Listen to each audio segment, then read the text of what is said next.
Welcome to the First Nations Health Managers Association's weekly town hall with your host, Marion Crow, your resource for COVID-19 related news and information. Send us your questions to fnhma@ihtoday.ca. Over the next hour, you'll hear from health professionals and Indigenous community leaders. As always, we have reliable and credible information for you and your community. We want to hear from you.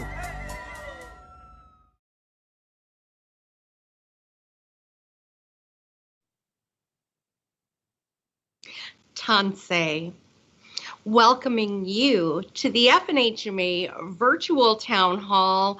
I'm Marion Crow. I'm the Chief Executive Officer of the First Nations Health Managers Association, and we are broadcasting live from the Nation Talk office in Toronto, home of the Mississaugas of the Credit, the Haudenosaunee, the Wendat people. We love being in this territory.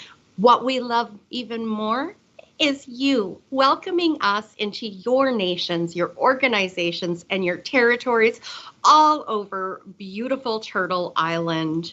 I want to tell you, I'm a pawpaw girl from Saskatchewan, but I do have the privilege of working, playing, and living in Algonquin territory in Ottawa.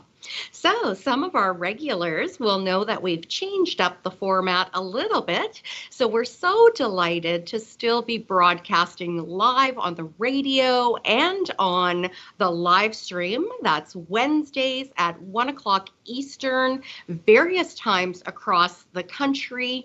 And if you want to check us out on TV, we're so excited to have APTN as a new partner, and we broadcast APTN 5 o'clock Eastern, but check your local listing for the APTN show on Saturdays.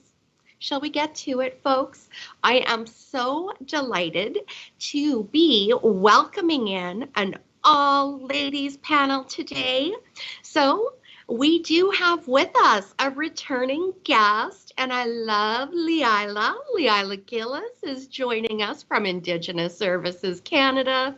We have Dr. Shush as well, who's coming in to chat with us and share her knowledge. And I want to tell you, she was gifted the most beautiful, gorgeous skirt, and it is stunning. I wish you could see the bottom half of her, but don't worry, we'll get to her in a little bit as well.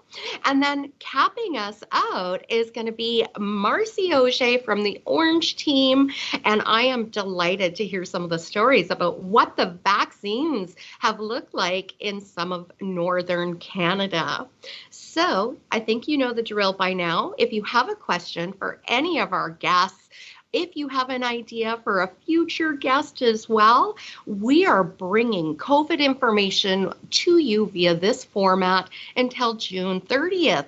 So send that question to fnhma@ihtoday.ca.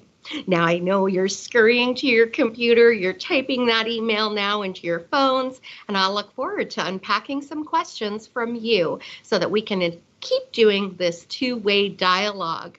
So, shall we get to it? Let's get to it.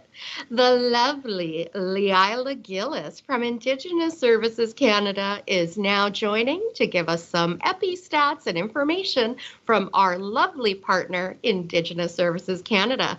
Come on in, Leila girl. Thanks so much, Marion. And thanks for inviting me back to share the COVID statistics with you all. And I think the last time I joined you was back in early March, and it's always such a pleasure to be part of IH Today and First Nation Health Managers Association's important work in sharing useful, reliable, and inspirational information. I'm joining you today from my home in Ottawa, Ontario, which is located on the beautiful traditional and unceded territory of the Algonquin Anishinaabe Nation. And I'd like to acknowledge the traditional stewards of the lands upon which all of those participating in the town hall today gather, with a special shout out to the East Coast of Canada, where I still call home, the traditional territory of many nations, including the Mi'kmaq, the Maliseet, the Inuit, and the Innu. And a special hello to Shehechit First Nation in Labrador, where I worked for many years. I'm Indigenous Services Canada's Acting Chief Nursing Officer and Director General of the Office of Primary Health Care. And my office is situated at the National Office of Indigenous Services Canada, where I work alongside the Chief Medical Officer of Public Health, Dr. Tom Wong, and the Deputy Medical Officer of Health, Dr. Evan Adams, who I believe joined you last week. I can tell you that it's a real privilege to work with such committed and dedicated colleagues. I'll start today with sharing with you some of the current COVID-19 statistics as updated this week on May 2nd. In this time period, the number of active cases reported in First Nations on reserve in Canada was 746. This includes 196 new cases. And this is compared to more than 83,500 active cases in Canada, with more than 7,500 of them new cases. Thankfully, the rate of newly reported COVID cases in First Nations continues to remain lower than the rest of the Canadian population. And we are monitoring this really closely on a daily basis and hoping that it will remain so. Since the beginning of the pandemic, the total number of reported cases in First Nation communities has been over 27,400, of which just under 23,400 are reported as recovered. This compares to nearly 1.24 million total cases in Canada, of which just over 1.135 million have recovered. We're also working across the country to track the COVID variants of concern on reserve, and there have now been over 670 reported cases in total identified in First Nation communities. Over the past year, there have been a total of 1,213 hospitalizations, of which only one is a new reported hospitalization this week of a First Nation individual who lives on reserve. This compares to over 65,000 hospitalizations overall in Canada.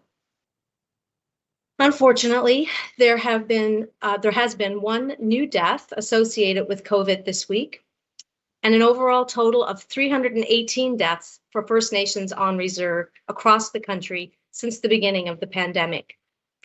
And the overall Canadian total deaths is now over 24,000. COVID is currently affecting 139 First Nation communities with active cases across Canada.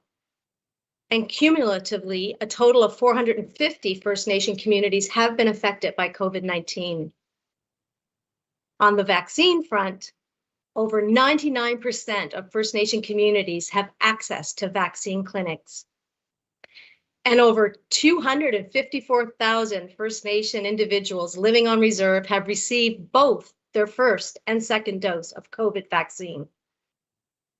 With the ramping up of the vaccine coverage in First Nation communities over the past 4 months, the COVID case counts in communities has dropped by 80%.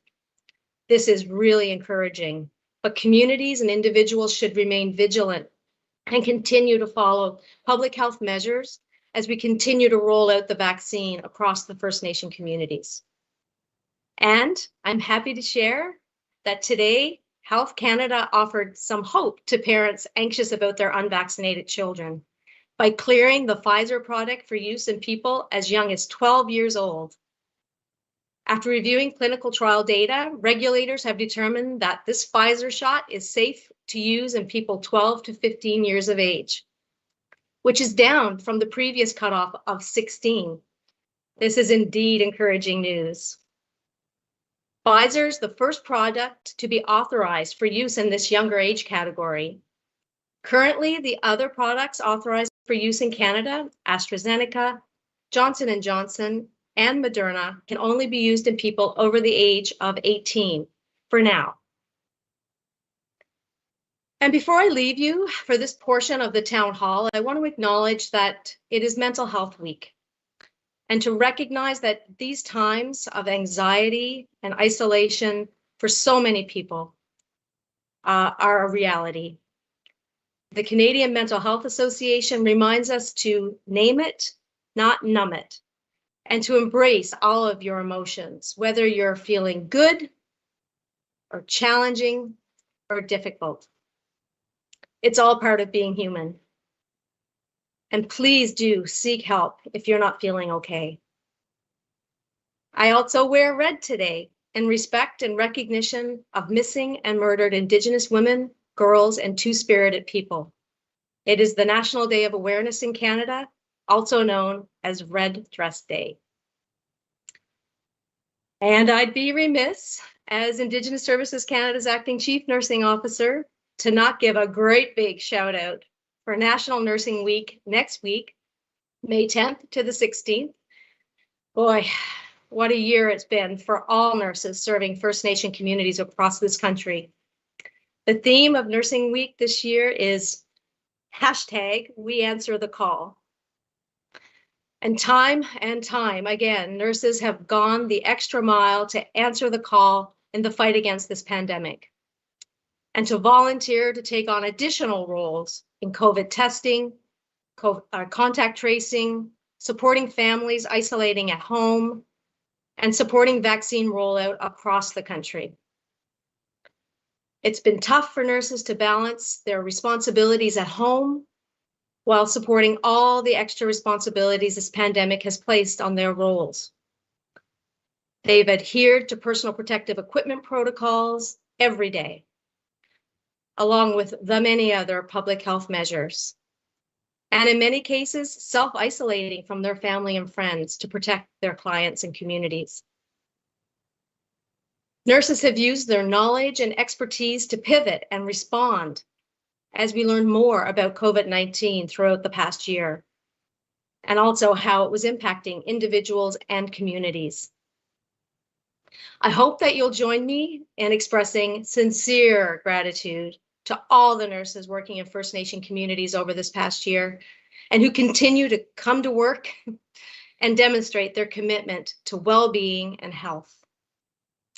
I hope that nurses reflect as well personally on their self-care and remember to put their oxygen mask on first before helping others to place theirs on. It may sound a bit cliche, but I think I will wrap up with this sentiment to take away for everyone. If you save a life, you're a hero. If you save 100, you're a nurse. And maybe you can send a shout out to a special nurse you know on social media, or maybe even here today at the town hall. Thank you so much for the opportunity to share with you today. And now I'll turn it back to Marion. Leila, thank you so much for those reminders. I really appreciate that. You can go ahead and mute now. I see you've just done that, but don't go away. You know we've got the inbox to come back to a little bit later. Leila, also, thank you so much for those heartfelt reminders about why we're wearing red today in honor of all of those who have lost a loved one. We heartfully missing and murdered women and girls and all the other diverse genders. Our thoughts and prayers are with you. And let's make sure that we're looking after our mental health as well. And another helpful reminder is it was National Physicians Day over the weekend as well. So what a lovely time to really recognize and honor all of the people who are saving lives, not just in this global pandemic, but everywhere. And to our health directors and our health managers who are watching us, I hope you feel the love and support that we send your way in keeping your nation safe from COVID-19. So, from a lovely nurse to a fabulous physician. Let's welcome for the first time, and I'm delighted that you were able to make the time to share wisdom and knowledge on the FNHMA Town Hall regarding COVID-19. Come on in, Dr. Suzanne Schusch. I almost blundered that, and we went over this before. Come on in, Dr. Schusch. Hi, thank you so much for having me, Marianne. I'm so happy to be here today. So I'm Dr. Schusch. I am here in Toronto as well, originally from Alberta. My mother is Coast Salish from British Columbia, and my father is from Sudan. So I'm a First Nations and Black physician, mother, and advocate here in the city of Toronto. I was involved with Operation Remote Immunity from early February to March. And I'm also deeply involved in the vaccine rollout for First Nations, Inuit, and Métis people here in the city for our urban vaccine rollout, which is incredible. I think that one of the really important, reflections to think about today is the value of our community. And being Red Dress Day, being the Mental Health Awareness Week, I think that this is some time that we can really take to look at what are we doing to keep our community safe. What are we doing to protect our resilience, to protect our culture, to protect our languages, to protect our elders, to protect our children? So we're really looking at how do we protect ourselves for generations to come. This is not the first pandemic that we've lived through as First Nations, Inuit, and Métis people. This won't be the last pandemic that we live through. I know that the risks that we've faced in pandemic after pandemic in this country have been significant. We've seen pandemics that almost, threatened the entire existence of our peoples in this country. And we've seen more recent pandemics, as recent as H1N1, where we saw 30% of people hospitalized in the first wave were First Nations, Inuit, and Métis. And we saw 20% of people that had died during that first wave were First Nations, Inuit, and Métis. And the very first person to die in Canada was a First Nations man. So we know that pandemics are going to disproportionately impact our community. We know that that is the result of centuries of policies and gaps in infrastructure, in funding, intentional exclusion from healthcare systems, from systems of wealth and political influence. It's really, we're starting to see the magnified results of marginalization.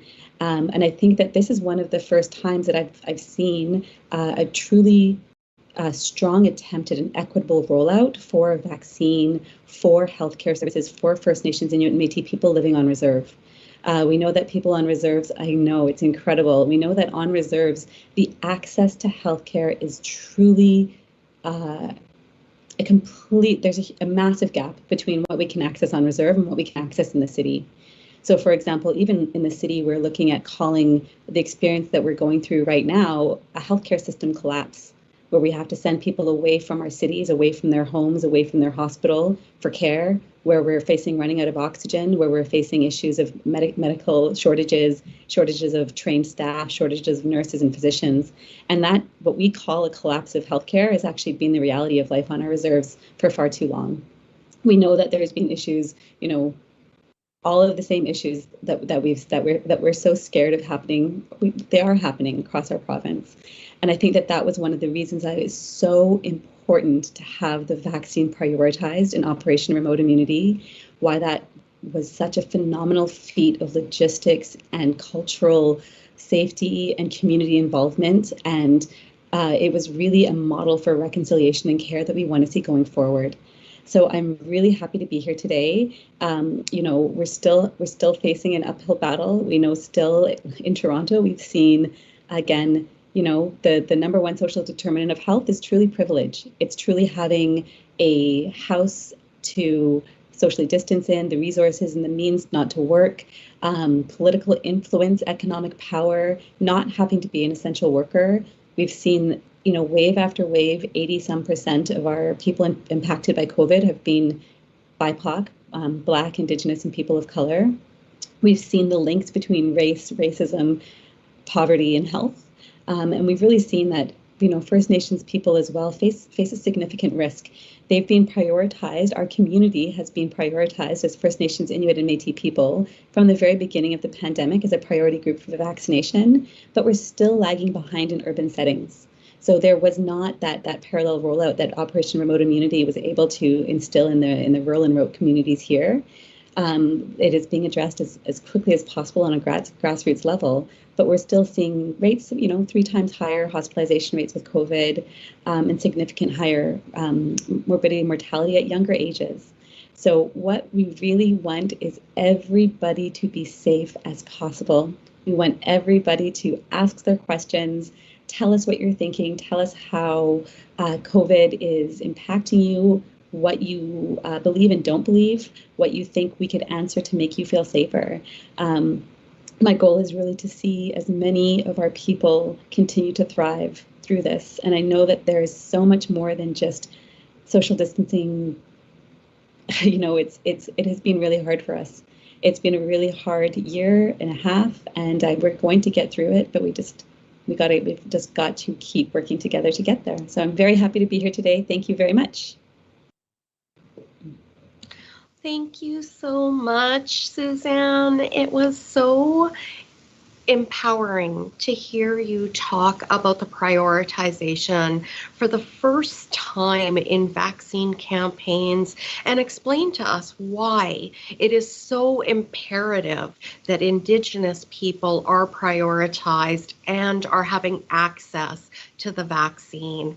And I don't know if you want to share that beautiful ribbon skirt that you have on or not, but I'd love to show our viewers what that looks like. That is the most stunning ribbon skirt I have ever seen. So let's see it. It's beautiful. So this was actually made by a local man in Toronto named EJ Kwandi-Benz, and it was made in honor of missing and murdered Indigenous women and girls. So I don't know if you can see it. I'm just trying to twist it around. And it has, I love this. I'm trying to back up a little bit. And in honor of our community, of our women and our girls. Our women, our girls, our two-spirit, all of our people in our community that we really are sacred, we really have to protect, and we really are working towards.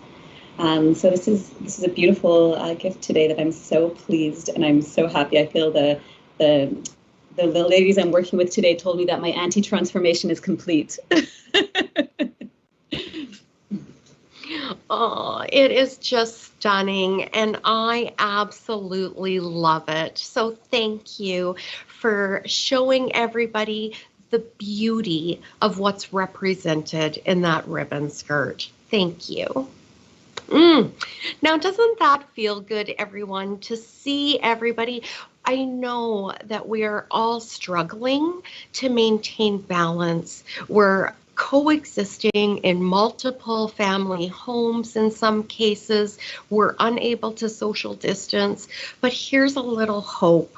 And I love seeing the surge and the research of people coming back to our traditions and preparing so that when we can gather safely again, we're going to be decked out in the beautiful beaded earrings, regalia for the powwow seasons, and all of those ribbon skirts that we just love to wear to lift up our women and girls. So that was a wonderful reminder of thriving resiliency, just like we've thrived forever.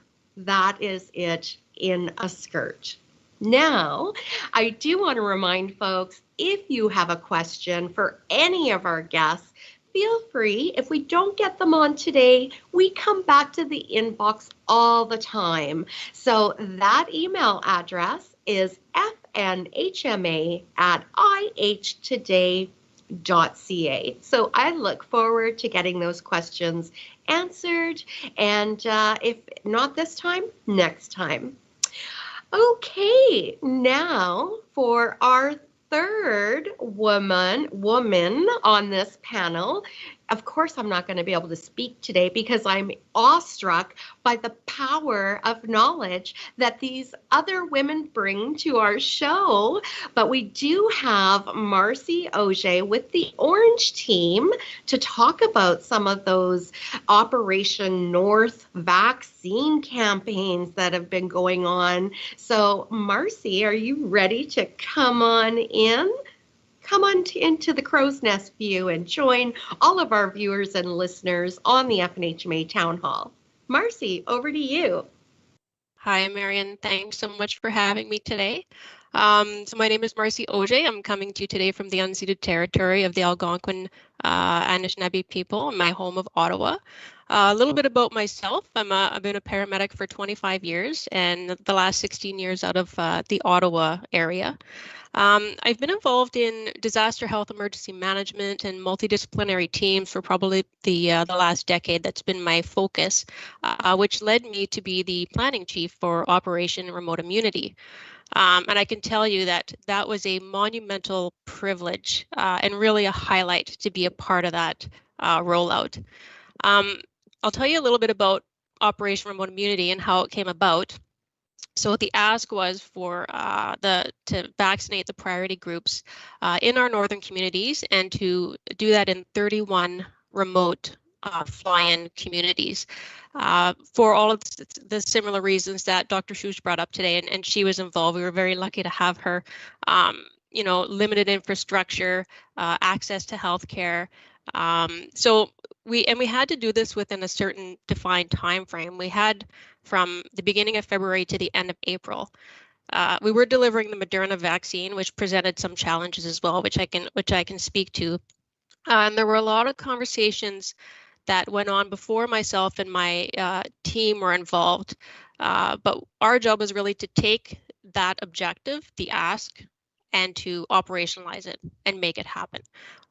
So that's the context of the area that I was involved in.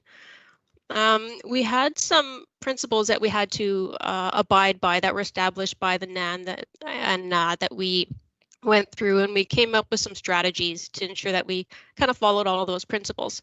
The first was making sure we were in contact with the community leaders and that they were, we had some discussion and they agreed to accept and receive the vaccine in our teams in their community. So that was really important to have that discussion ahead of time. All of our vaccinators had to be double vaccinated. So there was a real push right at the beginning of this to get everybody and all of our team members vaccinated, both vaccines prior to going into community. And we added some additional things to that. We made sure everyone was COVID tested prior to going in community. And we did this in our hubs, in our staging areas. So we did this in advance of sending everyone into community because we wanted to make sure that we kept it as safe as possible. Everyone was required to complete cultural sensitivity training, which was critically important because while we had a lot of our team members who were familiar with working in these northern communities, we were bringing in so much help and so many different organizations. Not everybody was familiar. So we ensured that everybody had cultural sensitivity training. And then we set up hubs in Sioux Lookout, Thunder Bay, and Timmins. And I'll try not to get into all of those details because I could talk really I could take up your whole show and talking about Operation Remote Immunity, but I'll try to keep it short. Some of the logistics around, preparing for Operation Remote Immunity was, we had no shortage of people who were interested in participating and going out and contributing. But we had to ensure that everybody was clinically credentialed, that we had an appropriate rostering system to track everybody. And then we added some elements of training ourselves, specifically traveling in aircrafts, traveling in small aircrafts, being cognizant of the weather. I think our first week of ORI was minus 42, right? We have a lot of people who haven't been exposed to that kind of weather in those conditions. People volunteering had to be prepared to be available for an entire week at a time. So from Saturday to Saturday. So they traveled in on Saturday. The training and the cultural sensitivity training had to be done in advance. Travel on Saturday. Sunday was a full day of training to go over equipment, vaccine, supply, any other things that come up that need to be kind of gone over in advance. deploy into the communities from Monday to Friday, and then travel home on Saturday. So it was a long week. We tried to keep the timing to around 12 hours, but in a lot of cases it was 14 or 16 hours. And then related to that, while we had all these aircrafts moving our teams, we also wanted to make sure we had medevac aircrafts available in case something should occur. Understanding that, we didn't want to circumvent anything in the community. We followed the natural flow of things. If someone had an event, they went to the nursing station. There were very few of those. We were very fortunate, but we wanted to have all those contingency plans in place, recognizing where we're going is remote and isolated. So some of the strategies that we used to be successful, we did use the incident management system framework, which is a best practice emergency management framework. We followed a planning cycle. We had incident action plans. We wrote a plan every week. Even if it was very similar, we ensured that we wrote the plan every week. Everybody participated in the planning cycle, and then our teams were made up of a multidisciplinary so that we had some redundancy. One of the other things we did in advance was we did recce's, we were calling them, so reconnaissance or information gathering sessions. So we had a liaison officer whose role was to contact the communities in advance, contact the chiefs, the tribal council, the health authorities, whoever the community site coordinator was going to be for the vaccine rollout, and have any discussions in advance.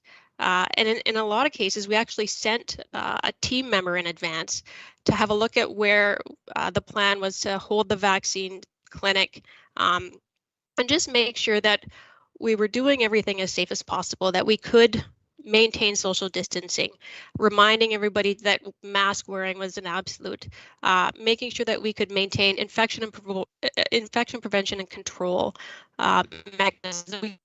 That we had the facilities to accommodate everyone who wanted to come and receive a vaccine. Some of the other strategies, and I don't know if Dr. Shoes participated in that, but we did have on-site radio interviews in the community, or I think Dr. Shoes did participate in one of the radio interviews. So we wanted to make sure that we were open and transparent, and people could come. If they didn't want to have a vaccine that day, they could come and talk to somebody that day and come and discuss and have some conversation about it. And all of our team members were very open to that. So I think that was very encouraging for a lot of the community. And we did have the Canadian Rangers engaged also, who were very good at, going out, and because, some of the logistics, you go out to a community and it's cold and people don't have a vehicle and have to get to a vaccine clinic. That's where the Canadian Rangers come in. They really plugged a lot of holes for us that we needed in order to allow people to get to vaccine clinics. And then I think, just if I speak a little bit about the challenges and successes, am I still okay for time? So I guess I would say one of our biggest challenges was vaccine transport and storage. It's interesting that we were delivering the Moderna vaccine, and the requirements have changed since Operation Remote Immunity. Even there's so many things we're learning as we move forward about each of these vaccines, but we had some very specific limitations where Moderna, for example, could only be transported frozen. So we had in our staging areas, we had 2 freezers. One went to -80 to prime the cubes Moderna was transported in, and one went to -20 to hold the vaccine. And then the vaccine went in the cube in a special fashion. The temperature is monitored every hour, and we bring it into the community. Then it needs at least an hour to thaw. And once it's thawed, that vaccine can no longer be transported. It is thawed and it has to be delivered where it's at. So now we want to, make sure that we time everything well enough so we don't waste any vaccine either. So there was so many logistics related to transporting that vaccine, ensuring that we had enough thawed for whoever wanted to receive one, coordinate for people to come the following day if that was an option. And then we always had to think about weather contingency. There were a few weather days where we were not able to get into certain communities, and we really had to be mindful of that. So I would say the vaccine storage and logistics was probably one of the most complicating factors. And we had to come up with some really unique and unique ways to accommodate community members who were homebound, who couldn't necessarily come to the clinic. And we did find ways to do that. We had very flexible and adaptable team members. And we did use Orange paramedics specifically to be team leaders for each of these teams, because our paramedics, they're in and out of the communities very often in the north. They're very knowledgeable on aircraft and fixed wing environments and the temperature and the weather. They're familiar with all the equipment, the clinical equipment, the communications equipment. We had sat phones and Garmins, and there was so much built in to make sure that we could always communicate with our teams. So that was, some of those challenges we were able to mitigate in advance by ensuring that we had some Orange paramedics as team leads, and then our multidisciplinary teams, which consisted of physicians like Dr. Schuch, who also oversaw some med students that were with her at one point. We had paramedics from other services. We had nurses from FNIB, from contract agencies. There were so many different agencies that stepped up to help us do this. It was absolutely phenomenal.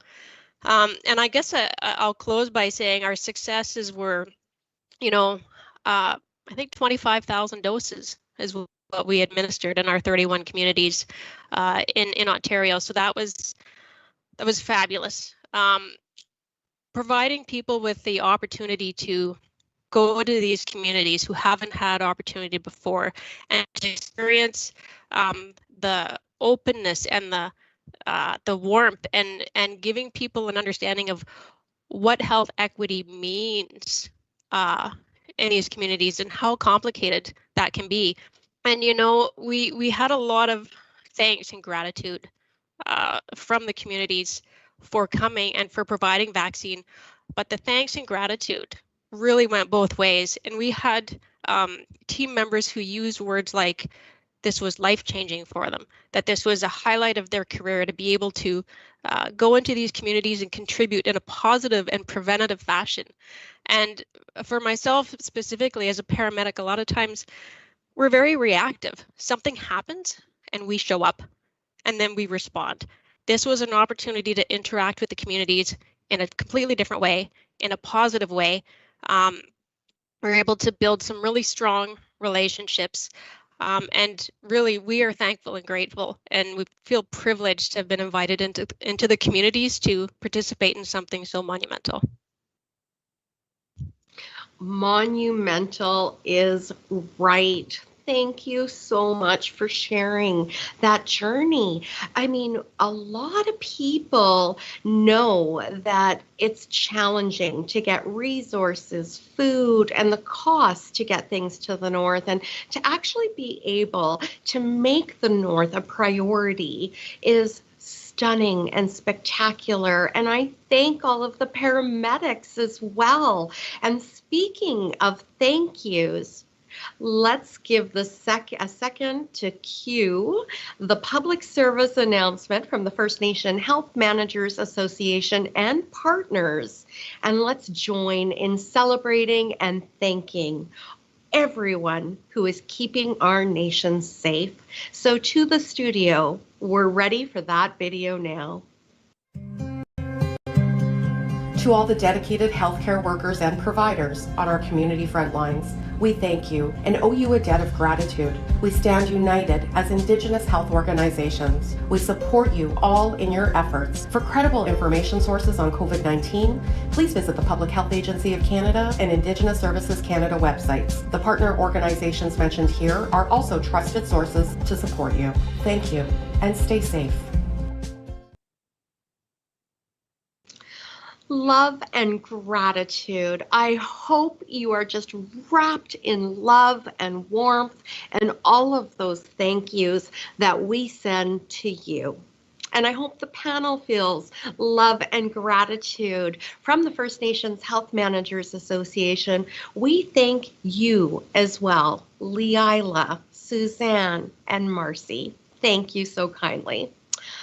speaking of thank yous, I do want to give a quick shout out to Pascal Belanger, who is interpreting so that our Francophone populations can also get this message as well. It's a wonderful and privileged place to be in, to broadcast in different languages, to reach a bigger audience.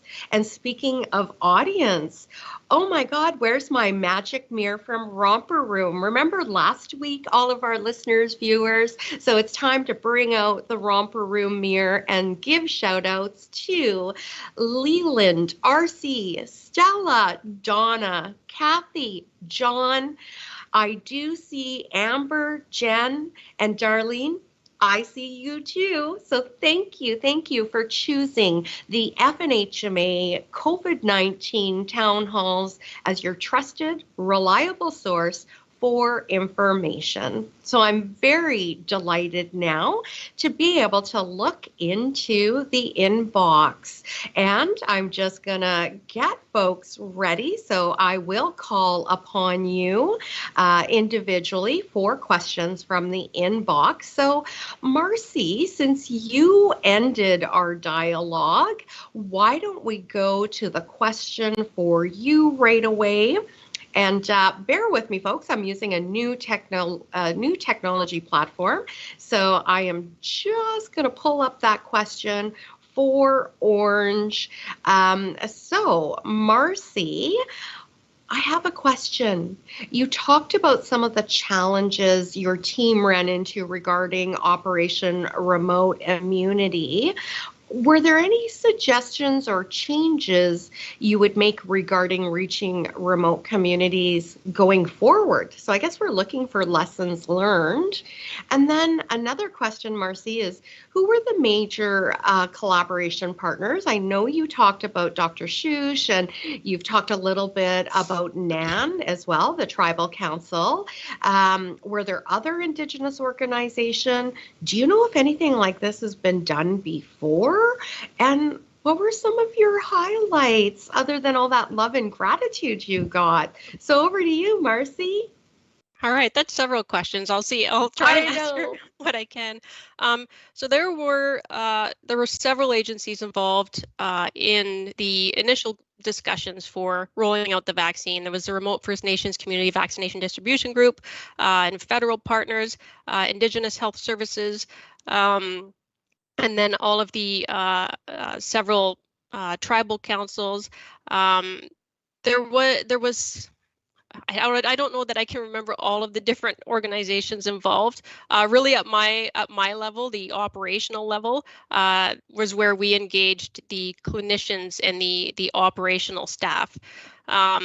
We had Dr. Schuss did come on 2 occasions, and in one she came as University of Toronto with med students, and we did have several med schools who signed on to assist us. So U of T, Queen's, the Northern Ontario School of Medicine.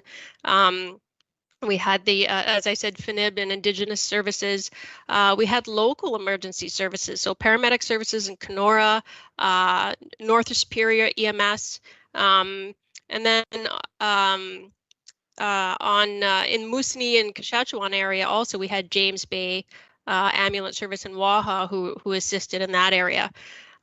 We did have a large number of Calian nurses who also participated. The list goes on, and I'm really worried that I'm going to miss certain people. I don't have the list in front of me, but there was no shortage of people who were interested in participating and assisting us. Sorry, can you tell me again what the other questions were? Now I get excited and I forget.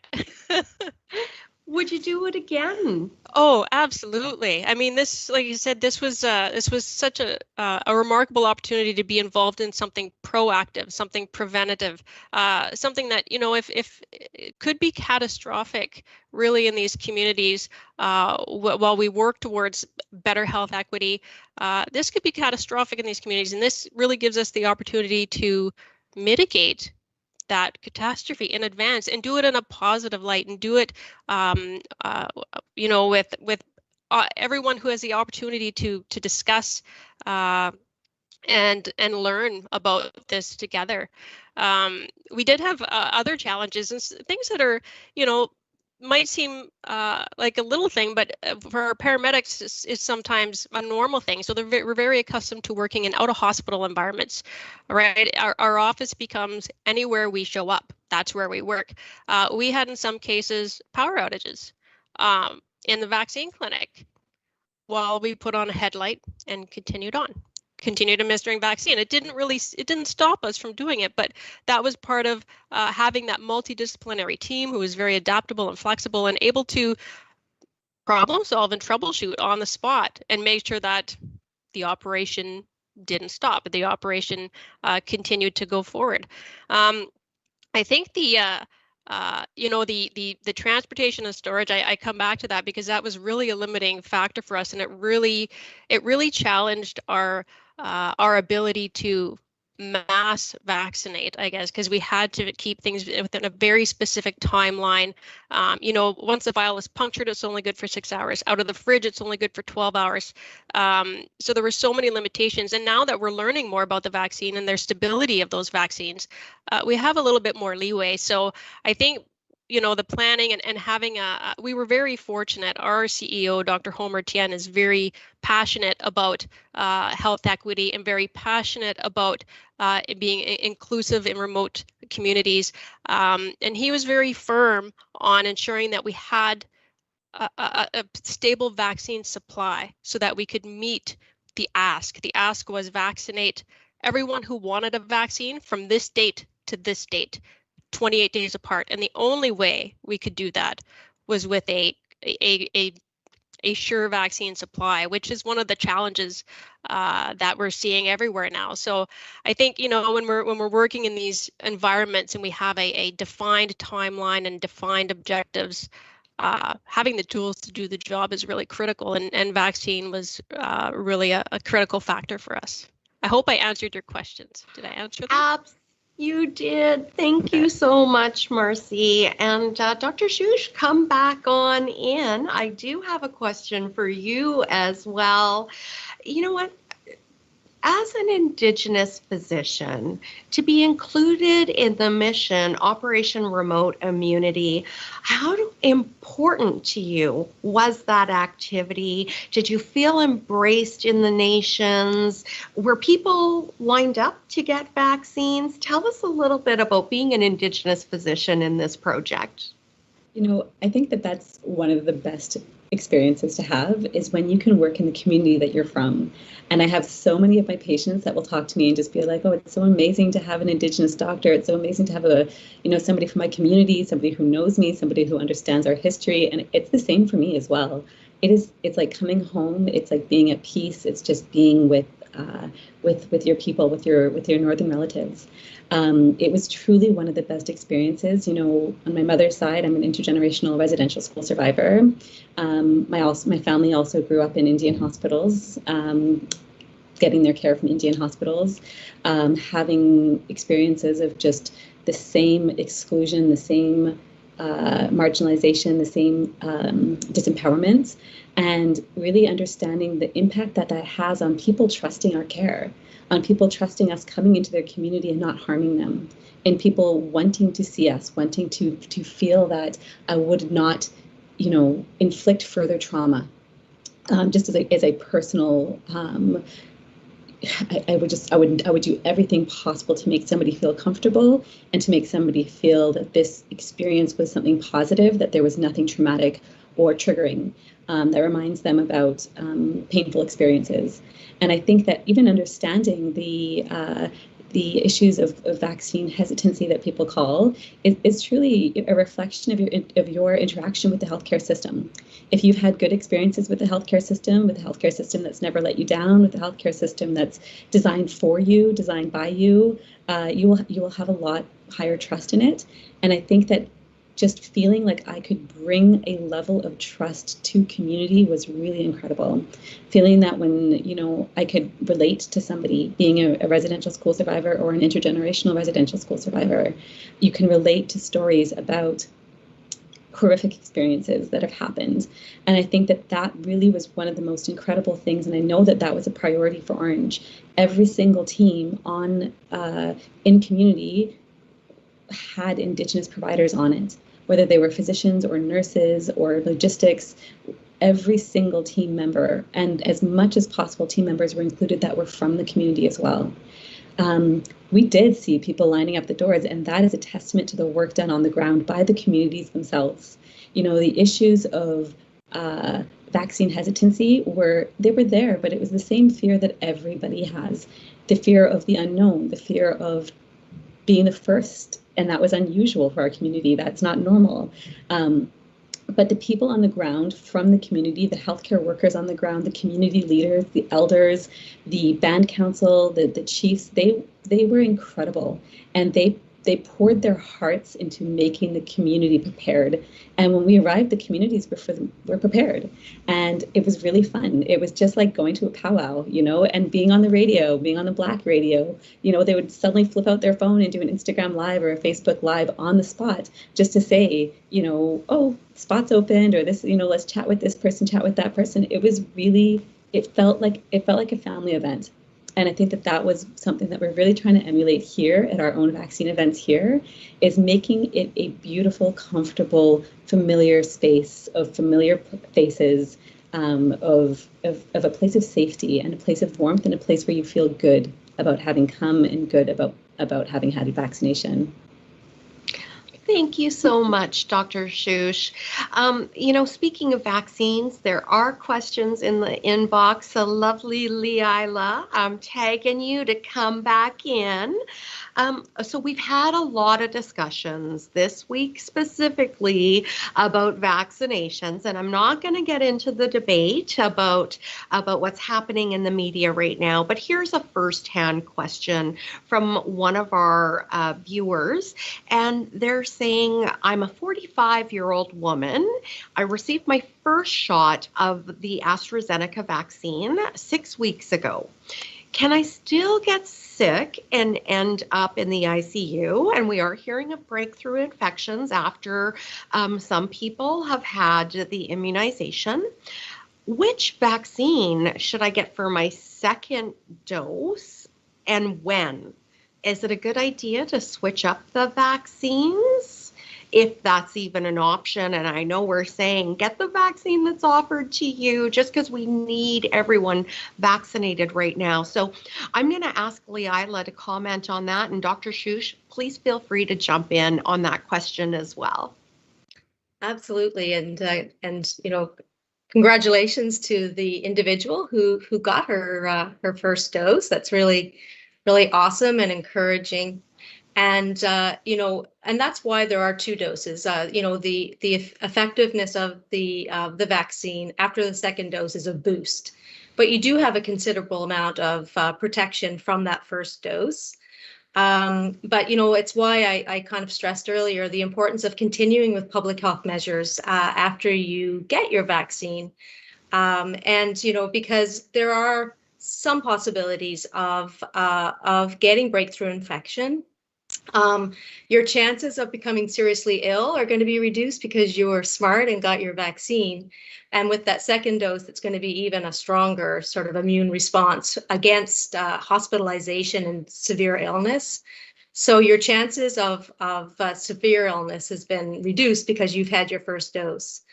The second dose timing is a little dependent on where you're from. So I do suggest you seek advice from where you actually received your vaccine in regards to the timing for your second dose. Typically, your second dose should be the same as the first dose that you received. For example, if you received AstraZeneca, your second dose would be AstraZeneca. If it was one of the mRNA vaccines, Pfizer, the second Pfizer, Moderna, etc. So right now, I know there are clinical trials and others looking at the effectiveness of combination of vaccines. I don't know. I could be corrected, but I am not familiar right now that that's the practice. So I would consult with where you received your vaccine and seek their advice in regards to the timing and, of course, what they advise you to receive for your second dose. And congratulations on getting your vaccine. I'm still on a waiting list. Oh, Leila, I'm so happy that you've got yourself on a waiting list. We need to learn or lead by example. So thank you for getting yourself on a waiting list.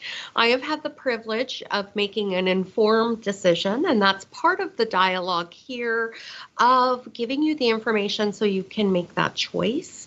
And I am so happy to have been vaccinated with my first dose and get my second dose on June 4th at Wabano. And here I go again, hashtag be great, vaccinate, borrowed from Wabano Health Center in unceded and unsurrendered Algonquin territory. Dr. Schuss, was there a final comment you wanted to share with our listeners before we start wrapping up? You've got about a minute. No, I would just say that be sure to speak to people that you feel have reliable information. There's a lot of misinformation, a lot of confusing information, a lot of scary stories, a lot of myths around vaccination, and a lot of fear. And that fear is legitimate. That fear is okay to have. If you're choosing not to get vaccinated, make sure you're still washing your hands, doing your distancing, wearing your mask, and protecting the people around you. And remember that every single person that is vaccinated, they're not doing it just for themselves. We're doing it for our own community as well. Everybody that we come in touch with, and everybody that the people that we come in touch with. So the more people that agree to do this, we're so thankful. We're so grateful. Everybody that takes a vaccine, thank you. And really don't be shy to speak to your healthcare provider if you have any concerns. And if you're in Toronto, you can come down to the Doje Minunisiwinang Vaccination Clinic. And then, of course, Anishinaabe Health is running their vaccine clinics as well. And we will be very happy to see you there. Oh, thank you so much for the reminder. I know that Toronto is a hotspot. We're seeing patients being transported to other areas of the province. So let's all do our part in keeping everybody safe during such an unusual time. Now, I do have a couple of thank yous I do want to get to before this hour wraps. And can you believe how fast this goes by? I'm just baffled by how quickly it goes. And just a reminder, I know there were some questions we didn't get to, but you can still send a question for next week if you so choose. That is fnhma@ihtoday.ca. And with that, I want to say a huge thank you to our live Facebook streamers, and that is Mi'kmaq Maliseet Native News in Nova Scotia, the Wolf 95.7 Nation News, FNHMA, of course, Element FM in Toronto and Ottawa. It was great to talk with you yesterday as well. Anishinaabe Nation also airs us, and Wawate News in the Sioux, Element FM, and CIFM in Winnipeg, APTN News. Thanks for joining us and sharing us on your channel. NBC Radio in La Ronge, Eagle Feather News as well. We thank you. We also have Alberta Native News, CJWE, CFWE, CKLB, Co-op Radio, First Nation Drum, CFNR in Terrence. And we thank you so much. Until next time, stay safe. Hi.